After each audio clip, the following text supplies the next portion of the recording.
Howdy ho, little Falkenstein children. It's Uncle Jim with another edition of the Intellectual Devotional. Is that right? Right there? No, is that right? Boom. Either way. All right. Let's cut to the quick. I know. Enough jibber jabber, Uncle Jim. Get to the funny story.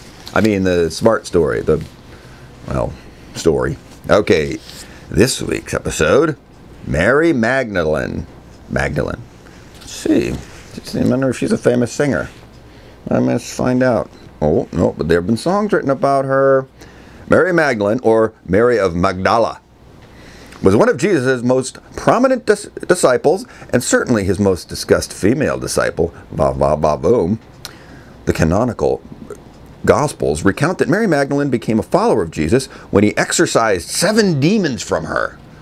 Oh, that's how you get girls to follow you, is that you pull the demons out of them. So I think all girls have 7 demons in them, and if you can get them all out, boom, they'll follow you anywhere. Perhaps most important, Mary Magdalene was present at Jesus' crucifixion and was the first witness of his resurrection. On the, you know the Jesus story, right? You know, good guy, bad guys didn't like him, son of God, put him on the cross, killed him, but then he said, too tough to die, boom, lives again. On the 3rd morning after Jesus' death, she went to his tomb and found it empty. Jesus then appeared before her. At first, she did not recognize him, because he looked a lot like a zombie. It's when you've been dead for 3 days and you come back to life, your skin's all flaky off. You've seen zombies, that's like that. But he called out her name. Jesus instructed her to tell the other disciples of the miracle. And she did, apparently, because I've heard of it. The details of Mary's life are the subject of much debate. Some scholars claim that Mary Magdalene is actually the same person as other women mentioned in the Gospels. For instance, at one point, a female sinner is mentioned who lived in the house of Pharisee. This woman, whose sin may very well have been prostitution, that's a girl who dates a lot. That's a lot. Did not have a name, but beginning in the 3rd and 4th centuries, scholars began to allege that she was actually Mary Magdalene. Another theoretical storyline of Mary's life is that she was Jesus' wife. Well, most people said Jesus didn't go for the chicks so much. But they're saying maybe this Mary, once he pulled the 7 demons out of her, he said, well, that's a chick without demons in her. If I was going to marry someone, it would be a girl with no demons. Good move, Jesus, if you did that. Although there is a little evidence on either side of this debate, supporters claim that Jesus is never explicitly said to be unmarried. Mary was closer to him than any other disciple, and it would have been very rare for a Jewish man of the time to be traveling and teaching while single. And back in those days, if you were single, you had to sit around until, no wonder.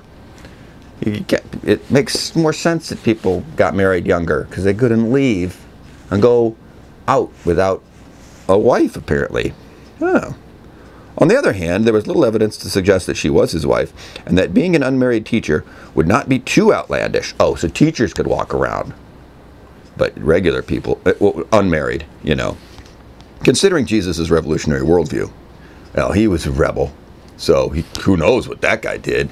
You know, it was before motorcycles, so he wasn't a rebel without a cause. He was a rebel with a pretty serious cause. He had one big one, you know, save mankind, something. The tradition of giving painted Easter eggs on Easter may have come from the interaction between Mary Magdalene and the Roman Emperor Tiberius Caesar Augustus. Due to Mary's presence at Jesus' crucifixion and resurrection, she was given an audience with the emperor, and declaring that Jesus had risen from the dead, presented the emperor with an egg. Ha ha! Mary is the Easter bunny! Holy mackerel, this is huge!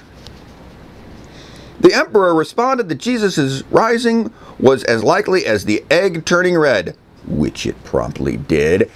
Easter bunny is Mary Magdalene. Oh my gosh, the problem is solved. Now we know. Okay, this has turned out to be one of my favorite stories. Mary has been canonized a saint in the Roman Catholic, Eastern Orthodox, and Anglican churches. Hello, Easter bunny would of course be the saint of Easter. Jesus had a lot to do with Easter, but Mary Magdalene. Okay, it's Uncle Jim saying, oh, that's the end of this little intellectual devotional. See you next time. Blah, blah, blah, blah, blah.